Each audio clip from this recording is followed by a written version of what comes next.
Welcome to my channel Uzma speaks. بسم اللہ الرحمن الرحیم۔ السلام علیکم ناظرین و سامعین۔ بابا جی اشفاق احمد کو کون نہیں جانتا؟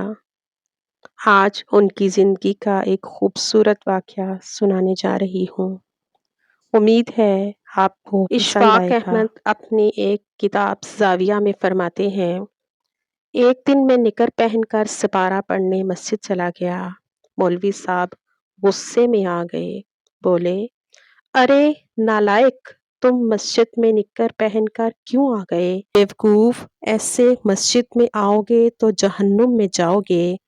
میں نے گھر آ کر ماں جی کو بتایا تو ماں جی بولی، پتر، مولوی صاحب غصے میں ہوں گے جو انہوں نے ایسا کہہ دیا، ورنہ بیٹا جہنم میں جانے کے لیے تو بڑی سخت محنت کی ضرورت ہوتی ہے۔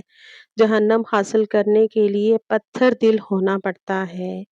جہنم لینے کے لیے دوسروں کا حق مارنا پڑتا ہے، قاتل اور ڈاکو بننا پڑتا ہے، فساد پھیلانا پڑتا ہے، مخلوق خدا کو اذیت دینی پڑتی ہے، نہتے انسانوں پر آگ اور بارود کی بارش کرنی پڑتی ہے، محبت سے نفرت کرنا پڑتی ہے، اس کے لیے ماؤں کی گودیں اجاڑنی پڑتی ہیں، رب العالمین اور رحمت للعالمین سے تعلقات توڑنے پڑتے ہیں، تب کہیں جا کر جہنم ملتی ہے۔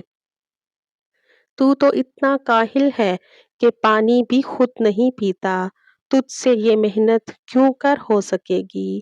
تو چڑیا کی موت پر بھی ہفتوں روتا رہتا ہے، پھر تو اتنا پتھر دل کیسے بن سکتا ہے؟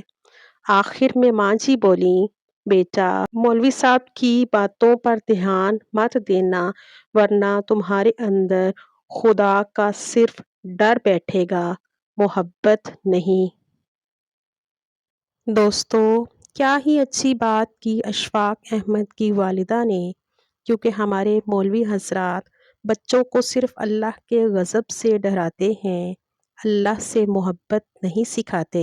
حالانکہ قرآن پاک میں اللہ کی رحمت کا ذکر اس کے غضب سے زیادہ اور پہلے آتا ہے۔ کاش کہ ہمارے علماء حضرات یہ بات سمجھ پائیں۔ اللہ تعالیٰ سے دعا ہے کہ وہ ہمیں اپنی اور اپنی محبوب صلی اللہ علیہ وآلہ وسلم کی محبت عطا فرمائے اور ان کے نقش قدم پر چلنے کی توفیق عطا فرمائے، آمین یا رب العالمین۔ جزاک اللہ خیراً کثیرا۔ آپ سب کی سماعتوں کا بہت بہت شکریہ۔ ویڈیو پسند آئے تو لائک اور شیئر کر دیں، اور چینل پر نئے ہیں تو چینل کو سبسکرائب کر دیجیے۔ آپ سب کی سماعتوں کا بہت بہت شکریہ۔